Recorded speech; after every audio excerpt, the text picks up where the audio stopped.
Hello, Fearless Gamers, and welcome to another podcast here on Fearless Games. I'm Matt the Vet, and today I'm joined by... Phil.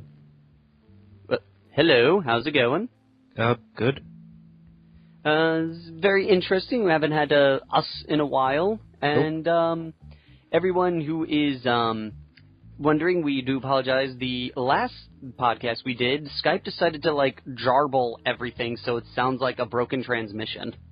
Oh, is it? I didn't hear that. Huh. Yeah, no, that's because I didn't post it. That would explain it. Because it was like, yeah, so... And then there's... And it was like, what? Oh, hopefully we won't have that this time. Hopefully not. So, how are things? Pretty good. A little tired, but pretty good. Oh, that's good. So some interesting things have been coming up. The Dark Eldar are on their way to us. We've got a new Codex coming out, and we've got some pretty sick-looking models, I have to say, coming our way from them. I disagree on every account. Oh? I'm just saying that to disagree. I haven't looked at anything Dark Eldar related or 40k related in a while. Well, I showed you the bomber. That plane thing, that's one of the best looking models that they got right now. And yes. They got the new homunculus. It's a good looking model. It is. Yeah. The Void Raven bomber is probably the reason I'll probably pick up some Dark Eldar as an ally for my Eldar. Totally understand. It looks pretty cool. Yes. And the special edition of the book looks ridiculously cool. Of course it does. It does. There have been a few issues popping up, and the biggest one is that Vect is no longer in it. Rumor is Vect is not in the Codex, and this has kind of been hinted at since he's been removed from the website, leaving us with only 3 special characters. And big rumor is going off that Vect will be coming back in his own supplement book, and he would then be the first Codex character to be removed just to be thrown back in a Codex. Yeah, that is a little weird. I mean, I get removing them because they do that all the time, where they, maybe not remove them, but like they used to back in the day, make HQs or units worse if they were really popular, so that people would have to get other things. I get that, and I get only having 3 special characters because of modeling issues, because they only put out things now that have models. Yes, so. Ever since the whole Chapter House thing, they've been basically going, well, then if we don't decide to make the model, then it's gone. Yeah. Though I think I would be very upset with this. The most thing I'd be very upset about is the fact that he's most likely going to be coming back in his own supplement. And that is a little weird. That leaves me to ask the question, what made him so special that he needed to be taken out? Because that would mean, who's that very big orc character? Ghazghkull.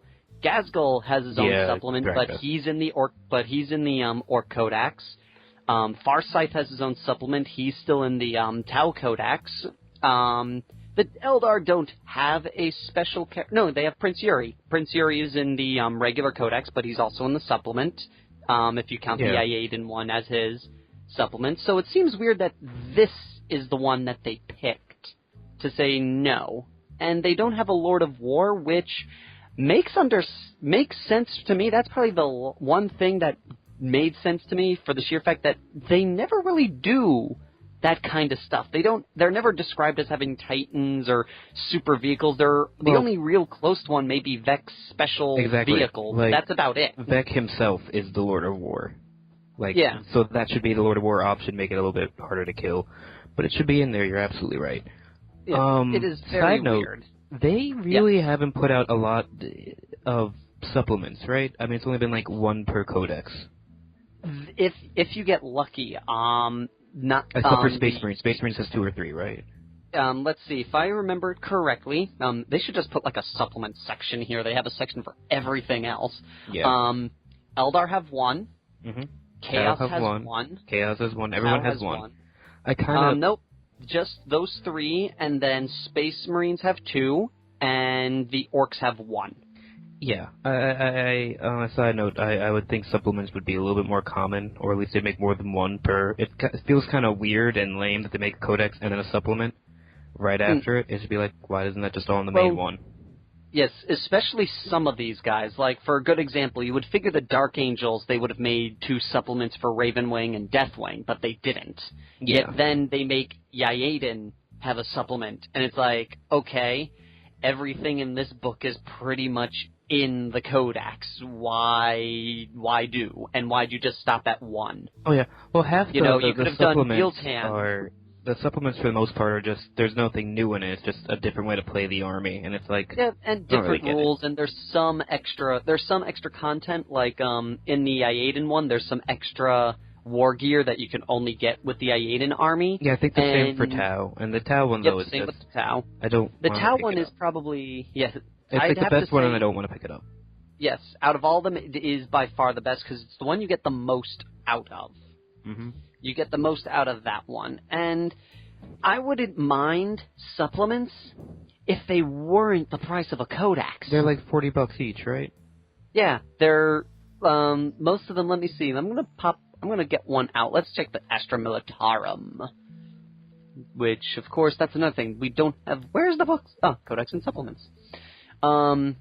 It's $30 for the... Oh, I'm on the British website for some reason.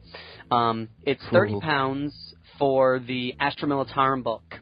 It's £30 for the Militarum Tempestus supplement. So it's the exact same price for the Codex as it is for the supplement. That can't be right for all of them, though. I'm gonna look. I'm on the U.S. site. I just switched over. 40K. If it'll work. 40K books, rules, Codex, and supplements.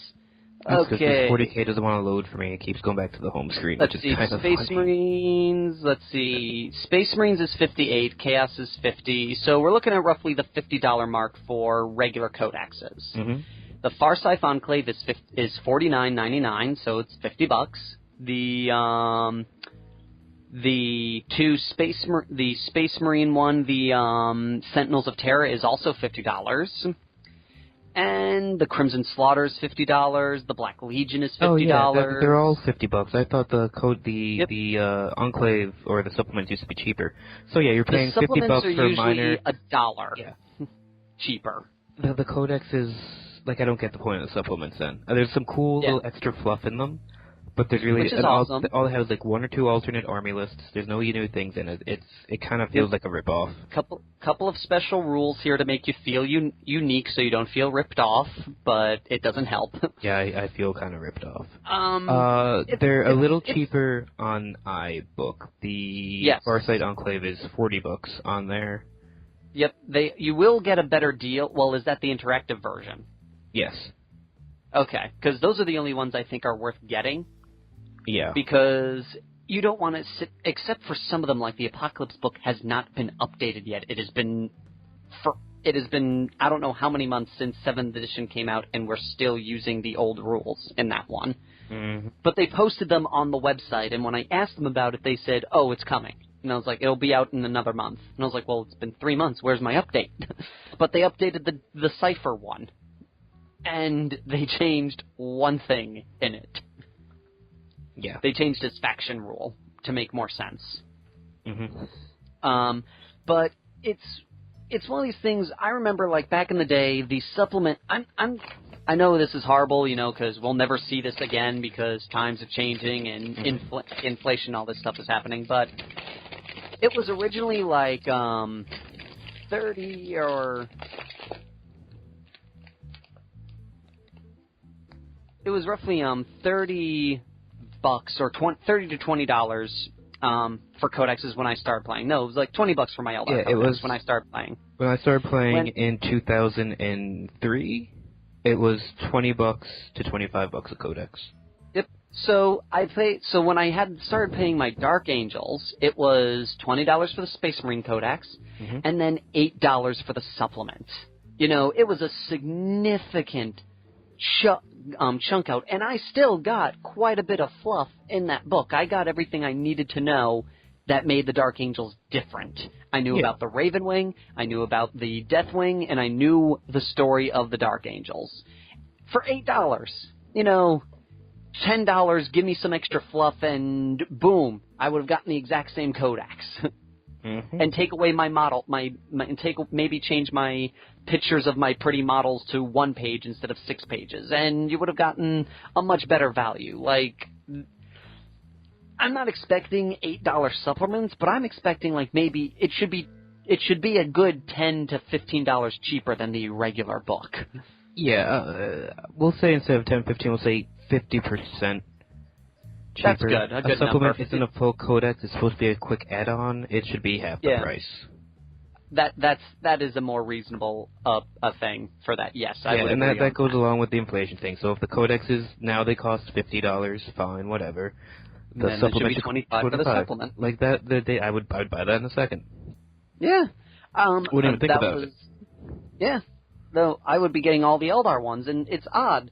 Out of all the codexes, out of all the units to pick, I would have thought they would have picked Biel-Tan, because then they'd be selling more of the Aspect Warriors, which are online only, which would drive more traffic to their online site instead of brick-and-mortar stores. Yeah, and Beltane or Biel-Tan, however you say it. I say Beltane, you say Biel-Tan. We're both probably wrong. I know Beltane is what it's based off of, but that's not how you pronounce it. Yeah. I've heard like various variations. The most common one I hear is Biel-Tan. Yeah. Well, the name, just like Samhain, Bieltan, is based off of Beltane, which was a pagan holiday, which I just forgot what it is. I think it's the pagan holiday of fertility. It's basically May Day. Yeah, it's the 1st of May. Yeah. Whatever. The 1st of May. Yeah. And Samhain is Halloween, but they spelled Beltane weird, so it's Biel-Tan, whatever. Total side note. But yeah, I was surprised they didn't do Samhain or Beltane, because Beltane is very like classic. Everyone knows them. They're like the Ultramarines of Eldar, in my opinion, and so many people play Samhain because that's their jet bike army. Yeah, well, it's weird. It's like I said. It's like Iaden. Looking at the models, pound for pound, the Iaden models in a one-time purchase to purchase 1 unit for your Iaden model army will be a lot more expensive, but you don't need as many. Like those 2 boxes of Wraithguard, you're good. You make Striking Scorpions a troop choice and allow them 10 models a pack, you're going to be buying $60 to $120 to get 2 squads. And, like I said, you have to go to the GW website to get them, getting people out of the brick-and-mortar stores that you don't want them to go to, and be focused on your website. Do they not want people to go to the brick-and-mortar anymore? Is that like a thing? Their big thing now is trying to divert... their big thing is trying to divert traffic to the GW stores and the websites. Well, yeah, they want everything more centralized towards them. Yeah, and like I said, the Eldar stuff, like I said, I can go into Grim or Grasshopper or the War Store, and I can pick out everything except my Aspect Warriors. So you would figure the Codex that requires nothing but they would make in a heartbeat, because then they know I'd stop going to those stores to get what I need. Yeah. I really don't... I mean, this is a personal thing. I don't agree with... companies that kind of like, we have a brick and mortar and an online store, and we want to cut out other brick and mortars, especially with the hobby world where you want kind of a saturation. You want people playing different games because I guess people interested in other games and maybe more of your games. From what I've read, and this is now, a lot of this information is coming off of when Mini Wargaming closed down their whole center. GW has a lot of restrictions, like they do. You can't have anything else on the shelf. If you have a set, say if you're going to store GW product, let's just say Fearless Games decides to make its own store, and we decide to sell GW products. We need to set aside 6 feet for just GW stuff, and on that 6 feet, there can be no other company's product, and there must be a clear wall separation from it. Like if you notice in Grasshopper, there's that little half wall. Yeah. That also, cuts you off from the GW stuff. doing, and I remember learning this from the guys at Grimm, if you're doing GW, you have to put up what they say to put up, even if you don't sell it. So, like, they had to do, for years, they had to have the Lord of the Rings stuff up, and they're like, we can't sell it, we don't want to advertise it, we just want to give that space to more 40K and Warhammer Fantasy, that's what people play in the store. But they're like, no, you can't, if you take it down, then you stop being, it's like a partnership that they have, so they stop letting you do, like, special orders or whatever with them. And if you're not in that group of partnership, then they really treat you terribly. Yes, if you're not in the partnership, then the only way to get a reliable supply of GW is to make friends with a store that's still a partner and willing to ship you their product. Yeah, which gets to be all sorts of ridiculous. Yep. Like, I believe, now I could be wrong, but the way I understand how one of the other comic shops by Matt and all that crew, they get everything from the War Store. That's GW related. Which anything, store is that? Grasshopper. Oh yeah, Hopper. Yeah, no, they totally do. Yeah, they get every product that anything hobby related, be it War Machine, GW Infinity, they go through the War Store because the War Store is allowed to distribute to other companies. Mm-hmm. The only thing is they have to follow GW's rules. Yeah, and the War Store follows them very well. By the way, if you're going internet shopping, shop at the War Store. They have a great selection of stuff. So good. The only thing they don't do is they don't have a bit store technically anymore on their site because GW doesn't want people running those. But if you email them with the list of bits you need, they will give you a quote and send it to you. They're super nice. That I didn't know. Yeah, they say it on there. If you want anything, they don't say it directly, but if you want anything specific, email us, and they will do stuff like that, which is pretty cool. Yeah. They do have nice.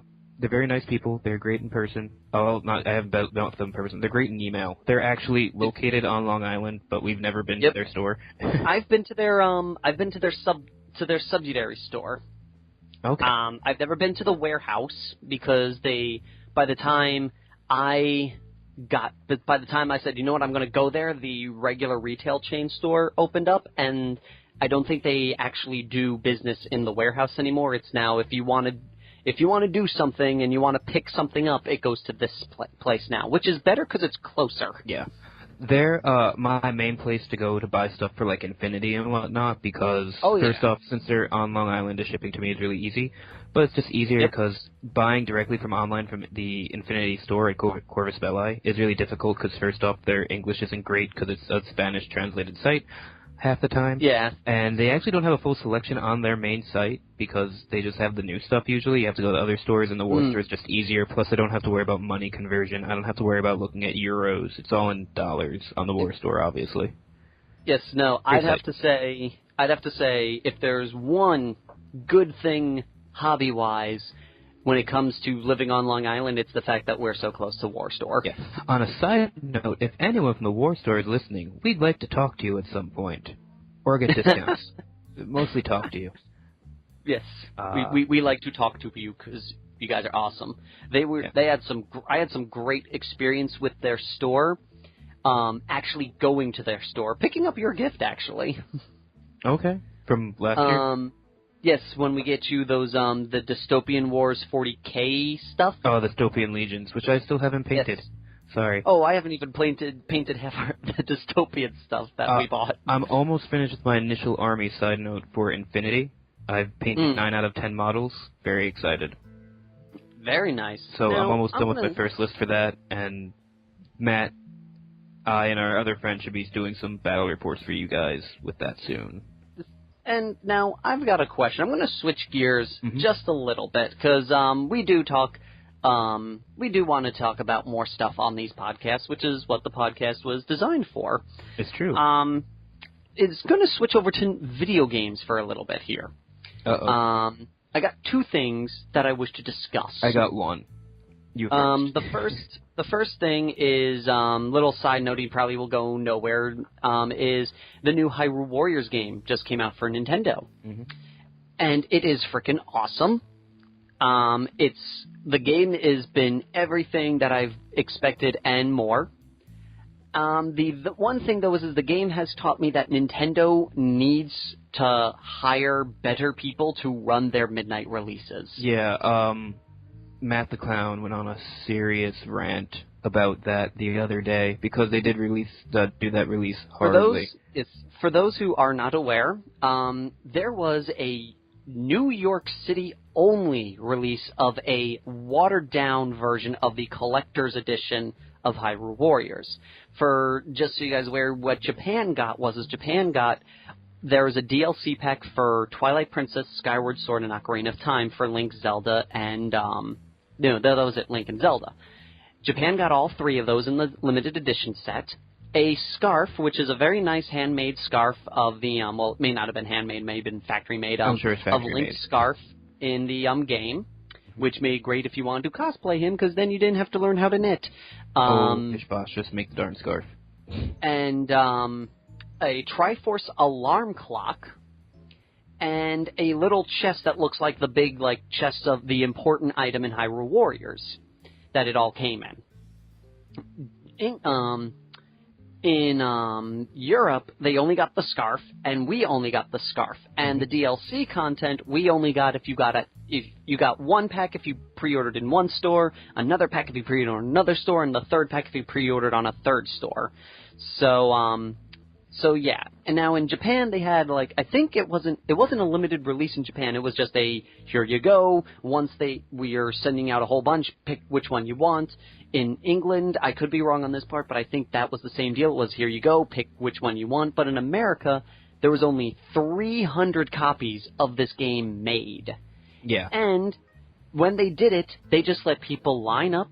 They didn't tell anybody a thing. They didn't do nothing. When they finally decided to start quote-unquote organize the event, they discovered they gave out the armbands, and then people discovered they gave out more armbands than they did copies of the game. Which is not the first time they've done that. The last major release the Nintendo Store they did the same thing.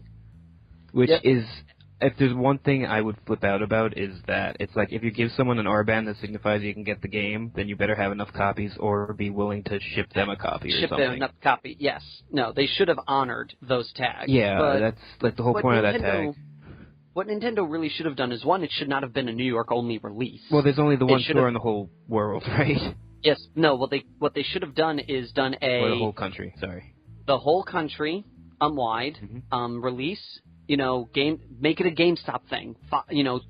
200 copies per GameStop type of thing. The thing is, they don't want to do GameStops because they don't want to give the money to someone else. I get the number limit, though you should do a higher limit. I mean, even just looking at GW is a stupid miniature gamer. Every time GW does a limited edition, it's 1,000 for worldwide, and GW is a tiny nothing company compared to Nintendo. Obviously, a completely different, demographic and everything, but still, 1,000 worldwide covers them, and anyone can get it because it's like that. What they should have done is, first off, Nintendo should have more than one store. They should be doing at least. Well, I think they have more than one store. I think it's just that we have the only one closest to us within reason. Yeah, well, they should do all their stores if there's more than one store in the United States. And that's fine. If they just want to do their stores, that's cool. But they should have 300 at each store then. They should honor the tags. They should start giving out the tags. And this is actually me and Matt beat each other over the heads with this. We had a nice fight while talking about it. And it's like, oh, we'll just do this. By the way, Nintendo, please hire me and Matt to run your next event because we know what we're doing and you don't, clearly. I don't even what they should have what they should have really done, and honestly, if they wanted to run it the way that they were kind of running it, they should do it like a convention with a ticketed signer. Exactly. You say, okay, we have a limited number. If you don't want to say how many, that's perfectly fine. You don't want to panic or anything like that. You go, and you ticket. Not saying the number helps remove some of the scalpers.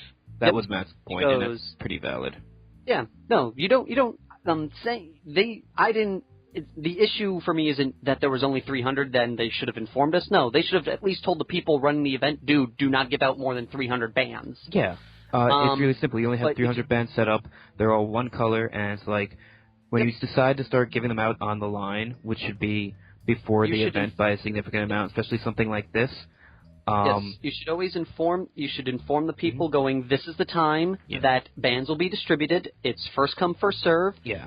Plan accordingly. Yeah, so now this event, side note, was not at midnight. It was store opening, which never do. Yes. Frankly, store openings are the worst idea to do for a new video game. That was stupid. Should have been a midnight event with a midnight party like they do for, like, whatever those stupid FPSs are. What is it called? Call of Duty. Sorry, I forgot the name. And I'm sorry if I insulted anyone by calling it stupid. I just couldn't remember the name of it. Yes. What they so should we do not like it. I don't play that. I play real FPS. Oh, just kidding. Oh, I'm kidding. You play Half-Life. I'm so bad at FPS, but I love it. I played Tribes until they killed it. That was my last FPS. What was I going to say? Anyway. But they should have, say, doing a midnight thing. They'd start giving out the bracelets. The bands at least an hour. Yeah, I would say at least an hour. Really, it should be like this sounds crazy, but if you do a 6-hour thing, it sounds like, what's 6 hours before? Who's going to do that? 6 hours before, it's still during store hours, so someone on store floor can easily just be taken for half the day and without paying them anymore, and be like line monitor and hand out the bracelets. No big deal. And also, this prevents people from having to camp out. Yeah. And you just be very clear. Once you get the ticket, you done. Don't have to wait here because you have a ticket for the event, and it's a ticket that guarantees you the spot in the place. Yep. And that's it. And you just say, once you're out of the bracelets, you can't come in. That's all there is to it. Or you can have two different colored bracelets, but you make sure they're like two obviously different colors, like red and blue. And it's like red tickets can buy the game, blues can't, but they can come to the event. What is it like? Whatever. Yeah, the way Disney does it, like when I was going for Billy D. Williams, they had a bracelet. Bracelets were guaranteed a spot. Then if you didn't get a bracelet, you got a ticket. Ticket was standby. If all the bracelets are done and there's time afterwards, they start feeding off that line. And you have until the end of the day, because there was 3 sessions for those standby tickets to be used, but there was no guarantee from them. Yeah, and that's more fair, except you can't really have the no guarantee one because, or maybe I guess you could, but you only have a finite number of. For a video game release, you know how many copies you have. Exactly. There's so many ways to run this properly. If it was like a Meet Mr. Miyamoto, then you could have like a there's no guarantee. Yeah, because that becomes different because like, oh, I'm doing like 30 signatures of this hour, but I only do 20 the next one because I talked to a couple of people. I get that. Yeah. But it's just, they keep making mistakes like this, and they're really pedestrian mistakes. They're very amateur, and they shouldn't be making them. Other things they should do, apparently they don't let you buy a lot of periphery stuff at these events. Like, you can't buy normal stock in the store, so that actually lowers their sales, which doesn't make any sense. They maybe should reorganize the store a little bit beforehand. Or if anything, they should have done, like... I mean, I get it, because that helps with loss prevention. Or we but you could at least give them, at least let them buy the regular copy of the game. You know, they waited all that time. You should have regular copies of the game, or since they're not the limited editions, maybe the special edition, which they make 1 million copies of anyways. Which we didn't have any. Yeah. It's just... Or if anything, what they could have done to make up for it is everyone that waited got all 3 DLC packs of the Link and Zelda costume.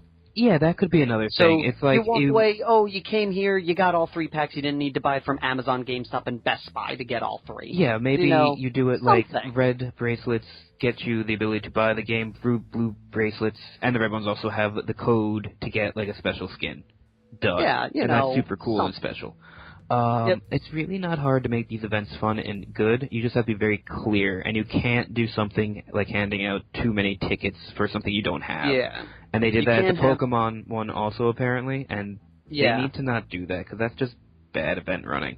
Yeah. A lot of it is I understand why people are angry on that part. I'm not really caring about people being angry about anything else. That's just life. Like, I didn't get a ticket, it's like, whatever. Or I'm angry because it was only in New York. I'm like, that was their decision. I hate to say deal with it, but deal with it. But them not honoring something that they set up is something that's not cool. The worst part is the fact, it clearly was an indication is they clearly the thing is they, like, the person who literally, like, it was a sense where they just told many people different things. Like, they told the ticket guy it's 500 copies, and then they told the guy managing the copies, the guy who got the copies, oh, there's only 300. No, that's a right number. Oh, really? I thought it was 500. No, it's 300. Did we tell the guy with the tickets? Yeah, he knows how many. it was nobody knew no one told anybody what was going on. And communication is always 100% the most important thing. Oh yes, like when like I said, when I hate to go back to it, but when I went to Disney, there was one dude handling Billy D's autographs for all 3 days. And he had everyone go, look, guys, you go here if you're this, you go here if you're this, you go over there if you're just waiting on a prayer here. And everyone knew that. I went back like 3 times and asked 3 different people, and it was the same answer each time, because that one dude who basically took charge and said, this is how we're running it, do not change my rules. Yeah, and the thing is, though, that's what you need. That's, you can bring it up because if there's one thing Disney does right, it's customer service and planning. Yes. Who cares about all their, their movies and all that crap? Like their movies and the controversies and their crap. media and stuff, but like their vacation design is very great. solid, and that's actually where they make. I don't know if they make most. I don't know how much money they make on that, but that's one of the things they care about the most. As a company, like it's in their manifesto. Like you care about the customer, and you make the customer happy, and you plan and make it very clear for them, and it works very well. There's very rarely complaints, and when there are, they handle them pretty well, unless they're the really serious ones, and they just push them under the rug. But we don't talk about those. Oh, the best was when we were there. Someone went, I promised my kids they were going to meet Billy D. Williams. It's like, I'm sorry, man, but the tickets were done at 8 o'clock, and unfortunately people line up like at 7 o'clock in the morning the day before. And we have no control over that. They're online. We give it to the people online who are there in front of the booth. And she was like, that's horrible. I promised my kids, blah, blah, blah. And me and my mom are sitting there going, you shouldn't promise your kids anything unless you get it. Yeah, and, well, you play the mind games to try to get around that. Yep, it's just like, I promised my kids they were going to meet Billy D. Williams. It's like, that lady, you should have been online with us at 2 in the morning. Or at least looked at what the deal is with that. Yeah, and the thing is like, it's one of those things, it's clearly one of those parts where they just said, I'm getting it, and figured they can walk up and just magically get it. Yeah, well, a lot of people aren't familiar with how Autograph World works. Yes, or just in general, like this one guy was I had one guy at work with this new Disney Infinity thing, the Marvel thing came out. They look so cool, by the way. I'm sorry. I'm like, the only thing though is it's a little cheesy where it's like childish. Well, what I'm saying is the old characters from the original game work, but their playsets do not. So it's like, wait a minute, you made the effort to make the figures work, and not the playsets.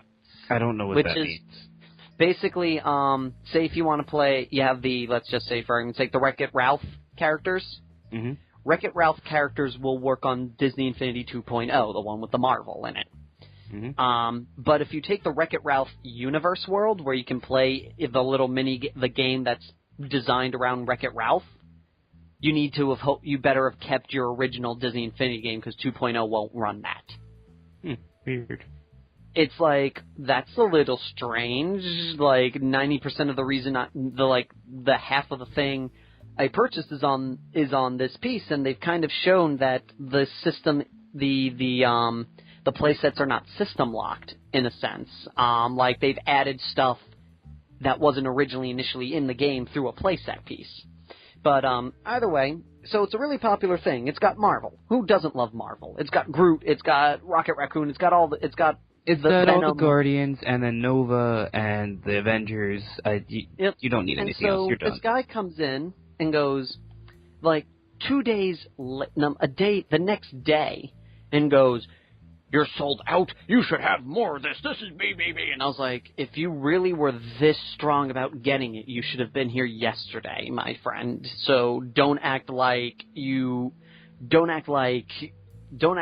this has been like this hardest choice that you must get this if you were lazy enough to not go on it day one. Furthermore, I mean, I just don't feel you should get upset about it because, yes, the store doesn't have it, but it's not a digital thing. It's a physical device. Physical devices, there's limited amounts of.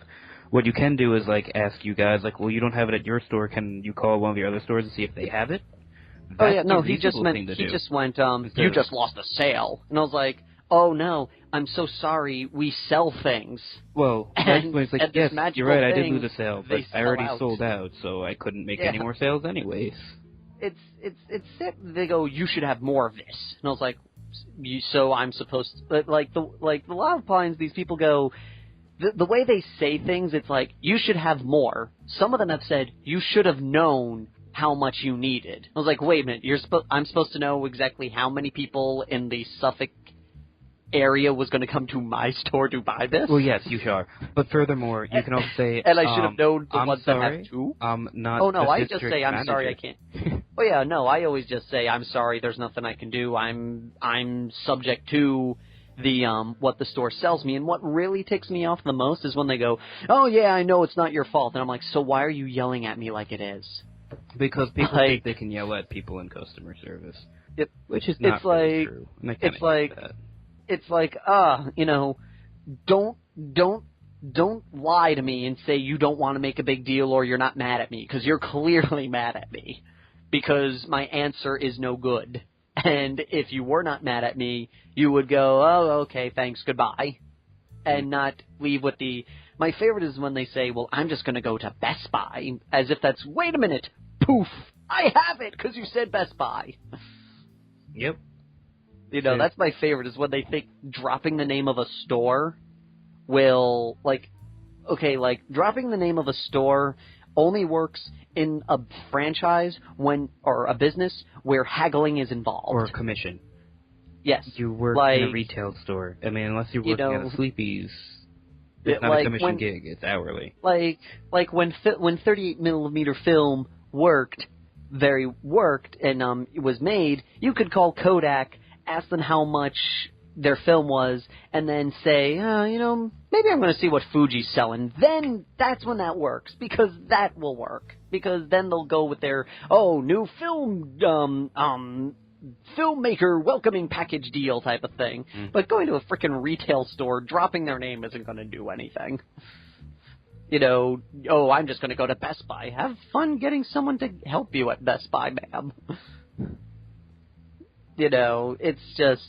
But the other thing I wanted to talk about that's more interesting than me complaining about people at work is there's been talk of a possible video game crash coming soon because of the recent releases and massive disappointments and promises unkept with some video games that have come out recently. Colonial Marines, Destiny, let's see, some of the EA games like the SimCity, Sims 4 I've heard is like meh, and Sims 4 a lot will of get better stuff. though, that's normal for them.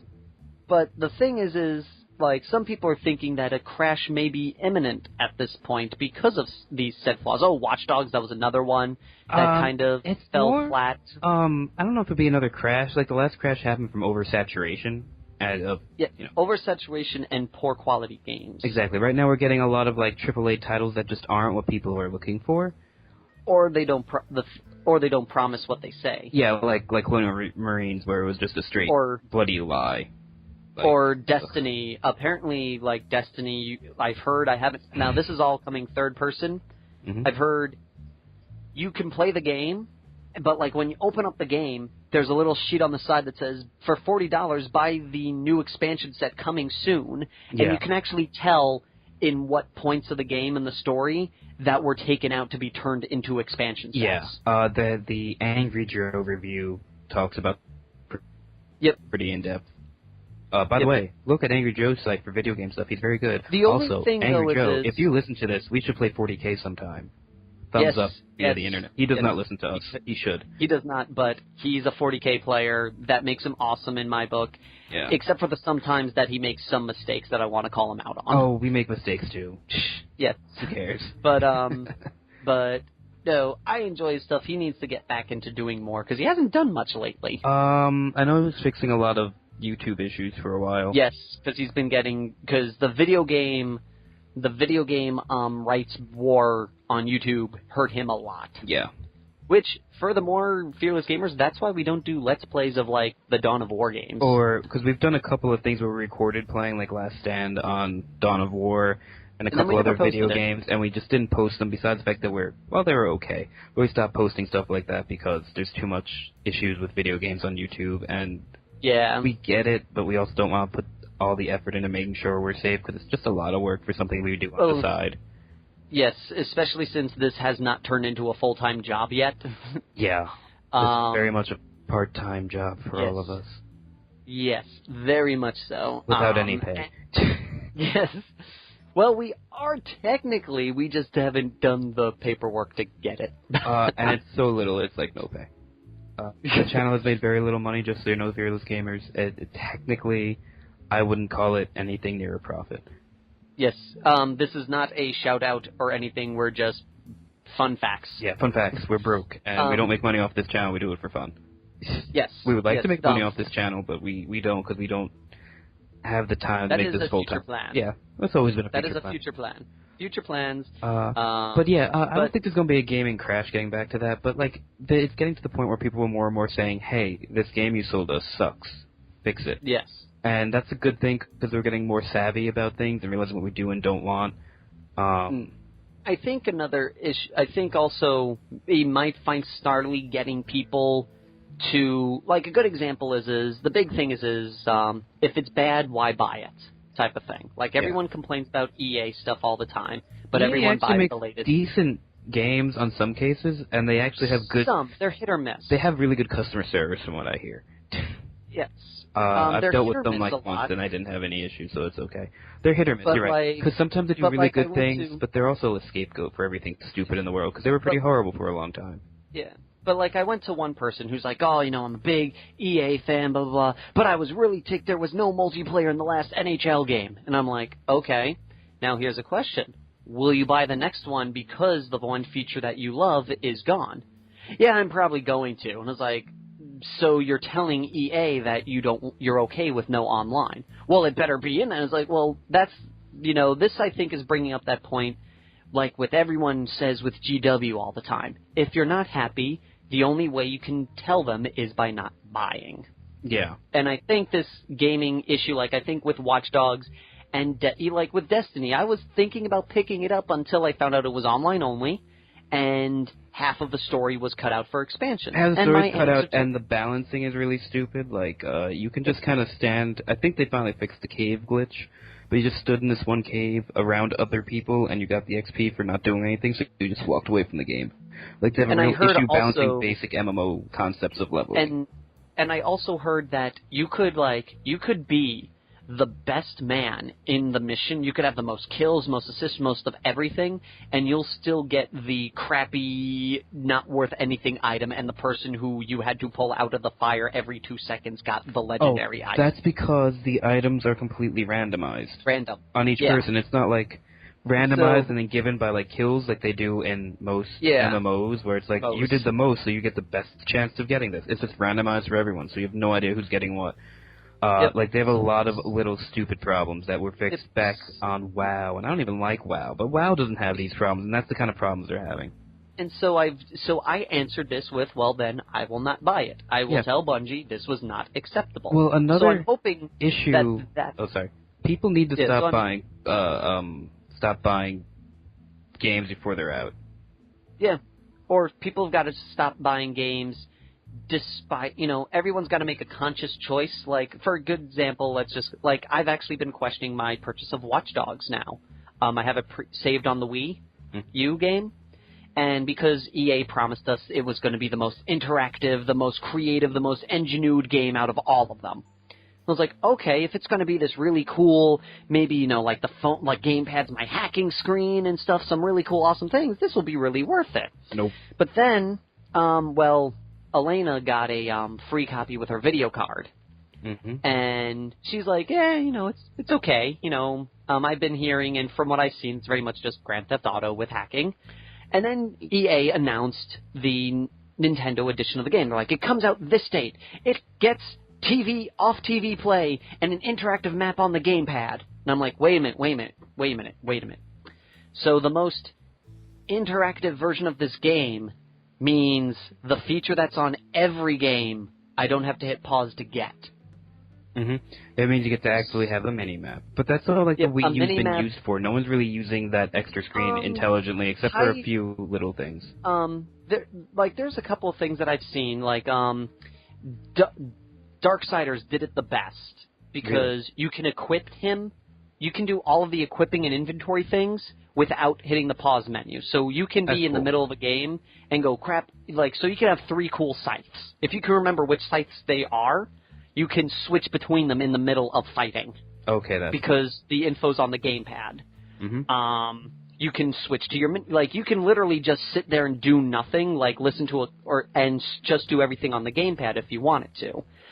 In Hyrule Warriors, it lists the current objective that you need to have and the health bar of all your allies. So if their big thing is Zelda can't die, you can keep tabs on Zelda without having to run over to Zelda every 5 minutes. That's good. And that was the thing, like, I got this, quick, you must protect Zant and Girahim. And Girahim and Zant were doing theirs like, oh, my skills are not worthy, help me. And I was able to go, okay, look down at my gamepad, and I saw which one whose health was weaker and went, okay, I'm going to go to him first, instead of having to run over to see if it was worth helping him or not.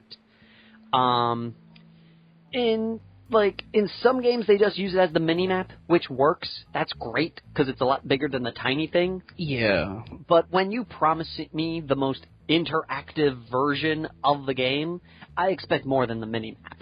Yeah, you should be able to, I don't know what you do with it, but you should be able to have other options. Like they have hacking mini-games, make it part of the gamepad. Yeah. Like, make it where the roadblock sign, it's just a tap of, like, maybe this is just me arguing an idea, make the gamepad the screen of his phone. So his basic commands are then the little icons he's touching on his phone. But that's the thing, like, I think as you're saying, yes, I think that a crash may be imminent, but because of what happened before, I think we have enough time to learn from our mistakes and start voting with our wallets. Yeah. I don't think it's imminent. I just think people are starting to realize a lot of the crap people are pulling. Like, again, none of these games you mentioned have been horrendous, except for Colonial Marine. Where they basically did false advertising. I mean, that's what it is. They did. And the worst part was when they tried to blame... the worst was when they they swore to high heaven that if they waited until the Wii U version, then they'd get the game they promised. Yeah, go to hell. They were trying to pass the buck on to another company that they hired to do the stuff, and honestly, I feel that, sure, maybe the other company did all the work and it was terrible, but you should have been checking them, and you also said that you were making this game. You lied to us and said you were making it, and you had all these interviews like, we're doing this with it, and then you didn't do any of it. But the other games are really, they're not bad, they're disappointments. Like, I know people that love Destiny, and I know people who are like, it kind of sucks. And it's like, it's not everything people want it to be, it's not everything they were selling it as, but it's not a horrible game. And the same with, Watch Dogs. Watch Dogs isn't as awesome as they said it would be, but most people said it's still a pretty decent game. But like as Joe said once, and I can agree to this point, content being thrown at you as DLC is not an excuse. Oh, absolutely not. Honestly, when he made a comment on his video that said, and for everyone out there going, but Joe, there's going to be DLC, the game's going to expand. I was like, okay, expanding the game is one thing. Like, a good example, I'm only using it again because it's the most recent game I played, Hyrule Warriors. There is DLC coming with extra missions and extra things. Mm-hmm. Yes.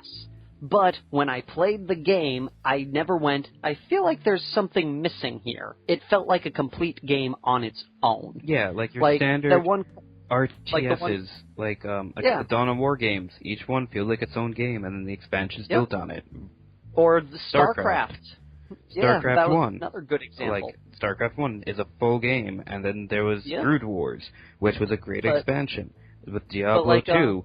Diablo 2, I know I'm not talking about the new Diablo, whatever. Yeah. Diablo 2 is a full game, and then Diablo 2, whatever the name of the expansion was, added to it. It wasn't like you needed it to play the game. I mean, I knew because my favorite class is in there, but I didn't need it. And Diablo 3, it was a pretty okay game. People liked it. It's supposedly better on console, I hear. But the expansion didn't finish the story. It added to the story. You have to have a full story, and then expansions can add to it. What I hate the most, I think, was, one thing, thing that Joe showed that I did not like that Destiny did Mm-hmm. was that one scene where the guys go, "We shall let you grant for this, but be mindful that we may require your assistance later. You hear that? You owe us a favor." And I'm like, oh, this part I'll see in DLC. You know, Yeah. like, but that felt like when... That's actually, I kind of feel is okay, like, putting, like, little game threads like that. It's like, we'll deal with this later. Like, little ones that aren't major plot points, that's fine. But for me, I felt I felt as if, like, as it was praised, I kind of went, yeah, I kind of get the vibe like this was clearly planned beforehand to be DLC. And that's stuff I don't like, because then they have to wonder how much of this was already developed and they cut it out to make a DLC pack for. Again, I'm with most people where it's like, you shouldn't really have day one DLC unless it's like, character, like skins and stuff that are maybe in the limited editions or stuff, so the pre-orders, so other people can get it eventually. But, like, you shouldn't have, like, day one, like, content DLC makes you feel like, well, why wasn't it in the main game? But clearly it's like they finished the game and they just need something to do at that point, but whatever. You know what, I guess a good reaction hobby-wise with that would be the Farsight Enclave. Because they announced the Tau Codex, and then immediately after the Tau Codex came out, Farsight Enclave came out, and the Wildcard's very first response was, why wasn't this in the original? Why wasn't this in the Codex? Yeah, I was confused too. But the thing is, every Codex has a supplement come out a month later now, and I feel the same way about except for the poor ones that... there are so many supplement codexes that would sell a lot better than the ones they have, and those are the ones they refuse to make. Yep. Though some of them, I can understand, like, everyone wants a Thousand Suns supplement. I'm like, you can't really do much with them, because they kind of disbanded and are now just, like, little bands of mercenaries. They're not a legion anymore. The only one that could argumentatively be a legion is the World Eaters. I do love those guys, but they're not really a legion because they go off into kill squads. They do go off into kill squads, but they're the description in the book of at least the Codex, the Chaos Codex, kind of implies that Angron and him has kept most of his group together. It's just like the one or two small bands who said, I know how Angron is making berserkers and doing like their subpar version of them, which is supposed to be the berserkers that are not world bearers, world eater thing. So that's what I mean by that. Like, they still technically, from the fluff, seem to have their own legion. You may be able to make an argument for the Emperor's Children, but the Death Guard, and maybe the Death Guard, but out of all of them, the Thousand Suns seem to be the ones where it's clearly Magnus went, sorcerers, do what you feel like. If I need you for something, I'll let you know. And he hasn't done anything since he attacked Fenris. Yeah. Side note, yes. I used to always be a big Death Guard fan and big fan of Mortarion. I think Angron is slowly supplanting him. Really? Yeah, it started with me reading the Dornian Heresy, which I know is like fan fiction technically, but it made me respect the idea of Angron a lot more, and I really like him as a character a lot more. I've been growing more on Fulgrim. I still love Magnus because he's out of all of the Fallen Primarchs, he was the one who did not do it by choice. Yeah, well, true, and I like Angron because it's almost not his, I don't want to say it's not his fault, but, like, he was set up to fail by everyone else. Yes. And well, I don't know much about the Angron, fluff. When it comes down to it, he was raised basically in a gladiatorial pit, and he had a revolution he started, like classic Spartacus, and they're fighting to the death, and they're going to lose. Like, they're at the point where they're losing to the other side, and they're losing their rebellion. And his rebellion was basically to free the slaves. Yes. And then the Emperor shows up, and instead of helping with the slave revolt, he just kind of teleports Angron up and bounces off. Says, I don't care, you're the only thing that mattered. Yeah, so all of Angron's allies died in vain, and Angron never forgave him for that. And it was the beginning point of him hating the Emperor, and hating the Imperium, and being super angry all the time. Yep. One thing that was also interesting going with that is, Like, the one thing that I have to say is, like, with the reason why Fulgrim hasn't totally taken over was because when Fulgrim finally overpowered the demon in his head, his response was just, meh, might as well keep going. Yeah. It's like, screw now. It's like, you did all this work to get out, to push the demon out, and your response to what he did in your stead, the reason you were trying to fight back for your body was, meh, guess I'll go full demon. Well, it's basically like, well, I have control again, but all this has gone so bad already, might as well just keep going. Yeah. But he's in control now. He still has choice. Yeah. That's the important part to him. Yeah, which is cool, and, like, I like that part about him because he's so deliciously evil on that front. Mm-hmm. But it's at one point I'm like, you know what? I'm not really sure if you really cared what... Like, I want a definitive answer. Did you care what he did? Like, did you care about what happened? Or is it all a meh to him? That's all I want to know. You know, that's one thing, because, like, that seems to be very unclear to me. Like, there are points where it seems like he's very sad that he killed Fenris Manus, but at the other point, it doesn't seem like he cares at all that he did it. Yeah. And I wanted to... essentially, it's one of those, I want to know. And that will help make me decide if I really like Fulgrim or not. But I like his Demon Prince form. That's probably one thing I really like about him, is his Demon Prince form is really cool. And I can't wait for the model for that, because supposedly Forge World said they are going to do the demon versions of the Primarchs. That will be cool. Which Magnus will be the only one who doesn't get one, because technically he doesn't have a demon form. That's okay. He doesn't need it. He doesn't need it. Like, if they do that model right, he's going to be on a Dreadnought stand as his regular stand. Yeah. And his display stand will be an Imperial Knight stand. Oh, so I'm going to mention about Forge World really quick. So, okay. And I'm going to talk about other stuff. One random thing that really bugs me that George GW does is whenever they have bundles, there's no savings. Like, if you buy a bunch of things together, I guess you save on shipping, but you buy, like, if they have, like, something bundled, like an army pack bundle, if you add up the price, there's no discount for buying everything together. The angry part about that was that used to not be true. Yeah, Forge World gives you bundles that actually save you money. Not always a lot. Like, I'm looking at some of these, and, like, you maybe save $20, but you're still saving money and getting free shipping. So, buy everything from Forge World. Stop buying from GW. The only bundle I found that actually saves you money in the long run is the Ravenwing box set. Yeah, but that's not like a bundle. That was just the old box set. No, it's still... No, is it you can still buy it.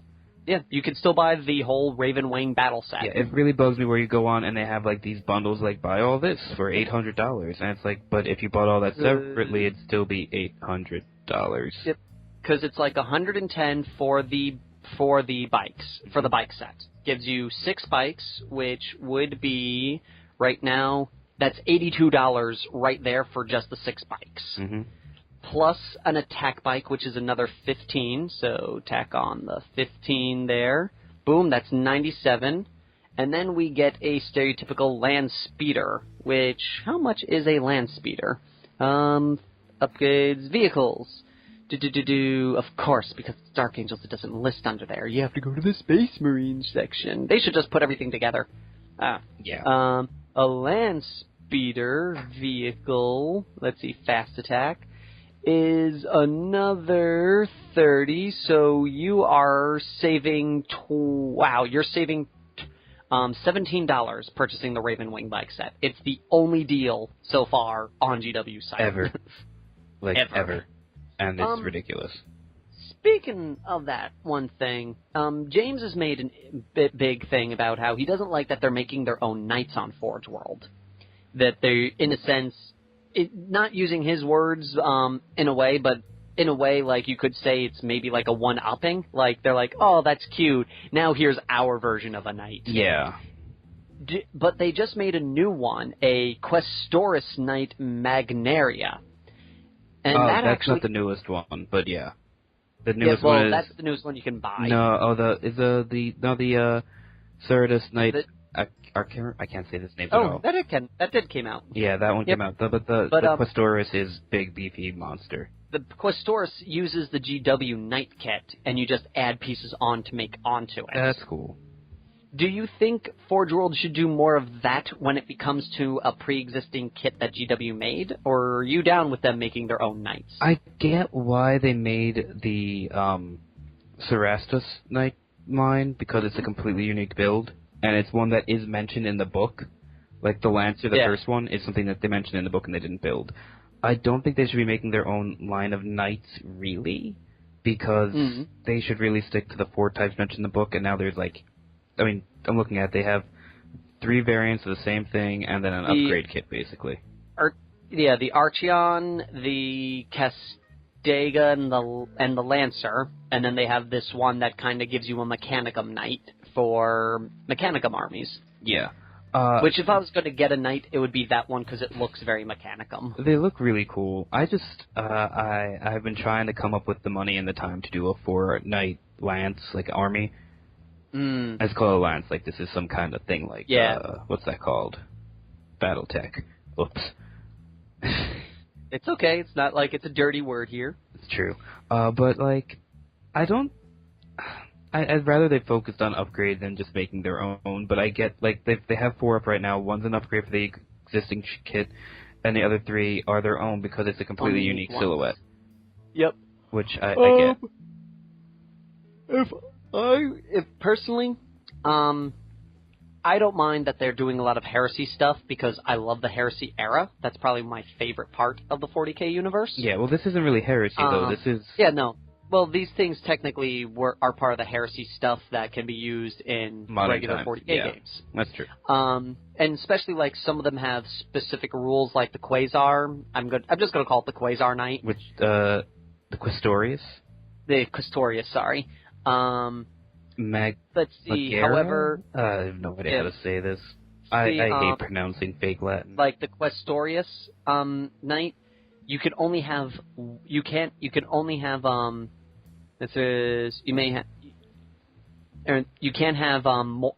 if you only have 1 knight in your army, then you can only have 1 Questorius. You can never exceed the number of knights in their thing. Mm. But I think for the Heresy... Oh, no, these don't come up as Heresy based models. No, they're for 40K. That's interesting. But anything... going back, I would like to see every so often them throw a Xenos model out. Yeah, they need to do more Xeno stuff. People have said that. Because their Xeno stuff looks really awesome. It does. They don't do anything for it anymore. Yep. Side note, if you get a Knight Lancer wing, instead of 3 Knight Lancers, you save 55 pounds, which is a little over $100. Yes. So hey, 55 40K pounds is $80. Yeah. So yeah. Forge World saves you money when you do things in bulk, unlike George Washington. George Washington. Sorry, I drove over the GW bridge the other day, and it's throwing me off. Unlike Games Workshop. Gentlemen, we will fight this war so we can overprice our guns. Because screw London and their bundle deals. One rifle free for every 3 that you buy. Yep. That is outrageous. He's to charge you for the 4th. Totally.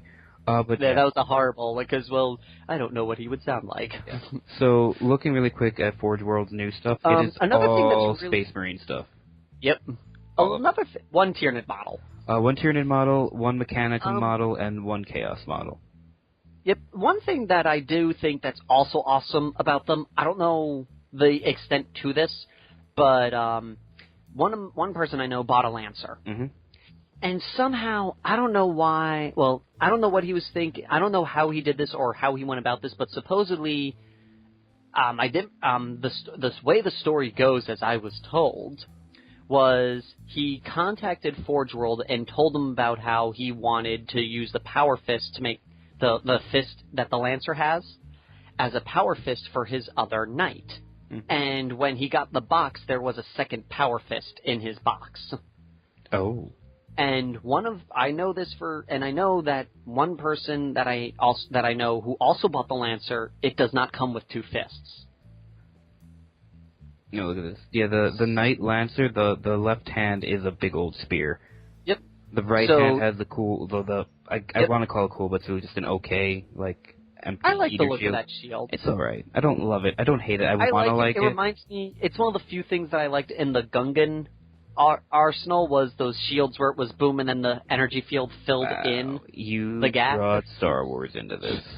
Of course. But I thought that was really cool that they actually, he just made a comment about it. Energy fields.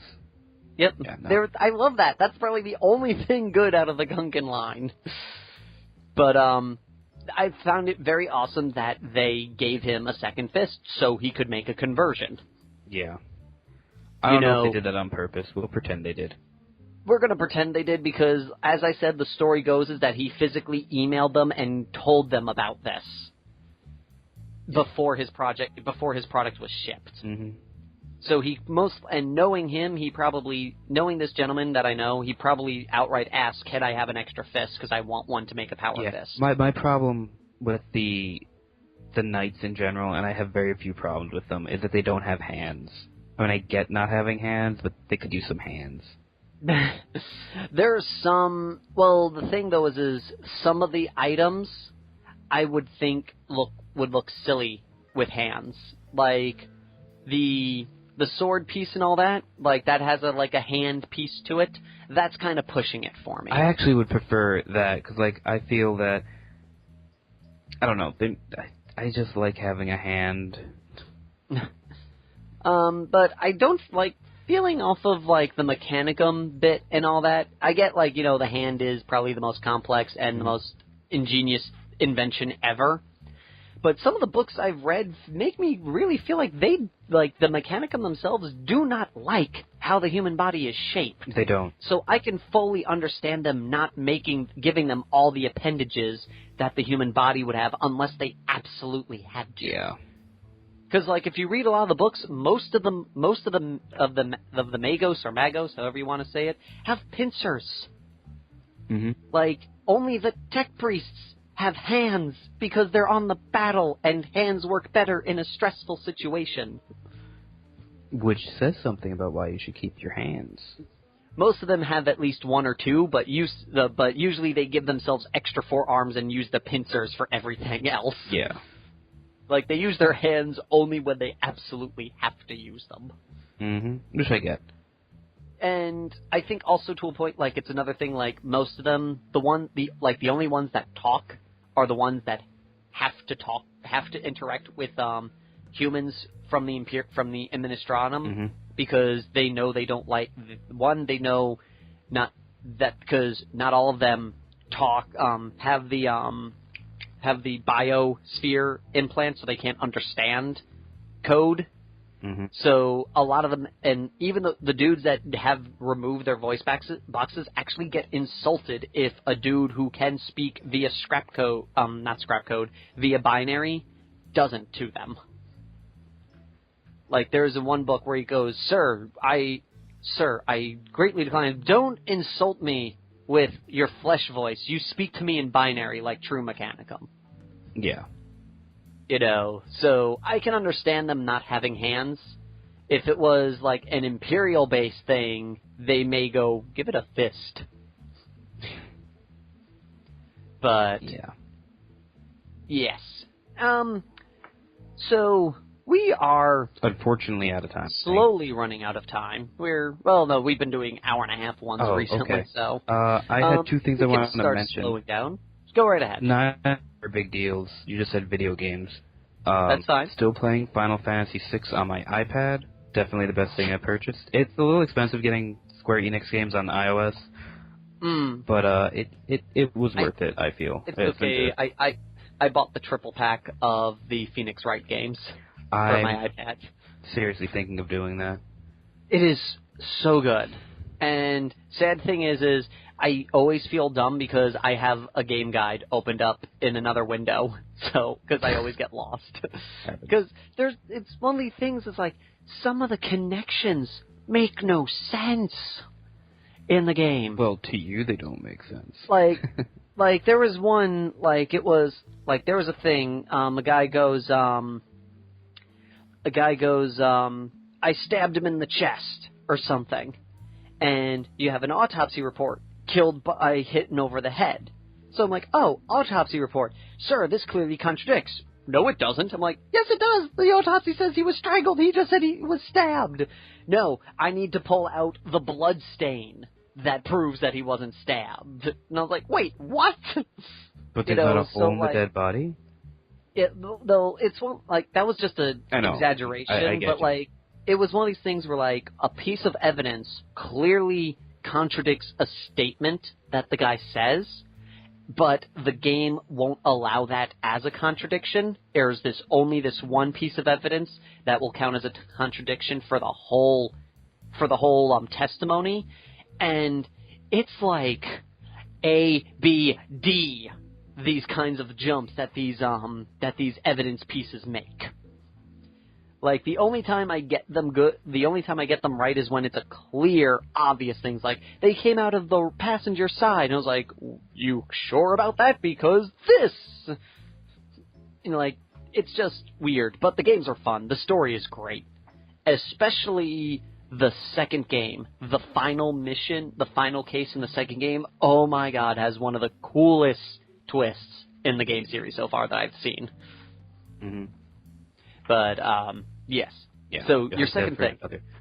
My second thing, so I'm not playing Hyrule Warriors because I don't, A, have a Wii, B, I think Link is cool, but I'm not really into Zelda. I know, blasphemy. Yeah, fair enough. But I have played, I'm one of those I don't know dudes that don't...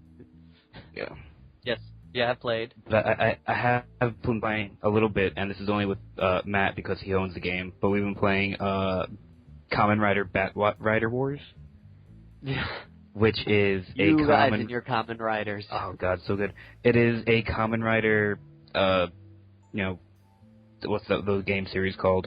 Dynasty Warriors. Thank you. Dynasty Warriors game. It's fun. It's silly. It's great. We don't understand it because none of us speaks Japanese very well anymore. But it was cool. Fujimoto-sensei would be disappointed. Yeah, she probably is. She'll have to yell at me on LinkedIn because now I'm on that and I found her on there. You did? Yeah, apparently she is like the director of like the Japanese curriculum or something at Queen's College now. Interesting. Yeah. Though I think she's still listed as a professor at Hofstra. I think she's still part-time there. Yeah. I miss her. She was awesome. She was a good teacher. I don't think she really liked me, but she was awesome. She didn't like any of us. But she especially still didn't liked like us you enough. because you made the big mistake. You said you wanted to learn Japanese because you liked anime. No, I never said that. I know you didn't, but you made it obvious. No, I only admitted that I watched it. Fair enough. It just makes me want to play the other Dynasty Warrior games. They're dumb games, but they're fun games. The only time I like Dynasty Warriors is when it's not Dynasty Warriors. Fair enough. Like, I really just want to play Samurai Gundam Warriors. edition. Like, Samurai Warriors is like what I want to play because I just want to hit things with a katana. That's it. There was one game which did like the whole samurai thing, and it was kind of garbage because it did real time. The problem was it did real time. It had a real life system. If you were cut once, you bleed, and then you can bleed to death. That's cool. It's cool, but the problem is what someone would do is they'd run up, poke you in the foot, and then spend the rest of the game backing up from you so you couldn't catch up to them. Because the game had an infinite backup, there was no wall, so you just tap and then run away until the guy bled out. And it was just like, this is a cool concept, but poorly executed. Like, if you're gonna have this, you can bleed out, you gotta make it where the dude can't run away. Or something to fix that balance issue, because that is... The legitimate strategy kind of messed up. It's the other thing is also like the only other way for you to win at that point is to run up, hit them with a harder attack, so they lose a little bit more damage than what you're currently at, and so they jump past your bleed effect, and then run away from them and block the whole time. But so that was my random tangent on bad video games that involve samurais. There's just not enough of those. Yes, there are not. But there's one good thing about, speaking of randomly, it's time of season, we're coming into October. And you know what that means? Halloween. And you know what that means? Candy pumpkins. What? Candy pumpkins? What? You never had candy pumpkins? Is that like candy corn? It's like candy corn, but it's using honey, and they're shaped like pumpkins. Oh, that sounds awesome. They taste amazing, and they only come, unlike candy corn, which you can sometimes get during other seasons, you can only get it during Halloween. Blasphemy. Candy corn only exists at Halloween. But I personally, if I had to choose, I'd pick candy pumpkins over candy corn. A side note, I still want to do this, but I want to get enough candy corn and some kind of center candy to make a candy corn on the cob. Gum. I don't know. It should be something like a Snickers bar. I don't know. Yeah. Like it Chocolate needs to be and candy something, corn don't work well. It needs to be something like thick that can act like a core to like a corn on the cob. I know it's going to be gross. I don't even like candy corn that much, but I want to make one. Why do you not like candy corn? Candy corn is awesome. It's kind of waxy tasting to me. Well, then you should try candy pumpkins, because they're not as waxy. Yeah. And they use real honey. I know. You get some either a Rice Krispie treat to use as a core, or that could work. Like shaved candy coconut that's somehow congealed into a shape. Blech. That would be. I don't like solid. coconut. I love shaved coconut. Like Mounds bars are the best. A coconut. Yep. I just keep thinking of this one episode of Big Bang Theory where Sheldon is fantasizing that his Leonard Nimoy Spock figure is talking to him, and he goes, "This could be, or you could have been knocked out by getting hit over the head by, say, a coconut." And the way Leonard Nimoy just says coconut is just hilarious. Fair enough. Because it's Leonard Nimoy saying coconut. Yeah. Okay. So, do you have anything else you wish to add to this lovely podcast? We should have a leaving question. I just don't know what it's going to be. A leaving question. I guess we're going to make the most obvious one here, that I'd like to ask. So we mentioned before, Vect is not in the Eldar Codex, and his model is gone. If he were to come out in a supplement, folks, what would GW have to do in, say, a Vect supplement to make you forgive the fact that Vect is not in the core book? So, that is all for right now. Thank you all for listening, and until next time, Fearless Gamers, this is Matt the Vet. And Phil, that's what I said this time? Is that my name today? Yes. Awesome. I guess it is. Saying, take care. Bye-bye now.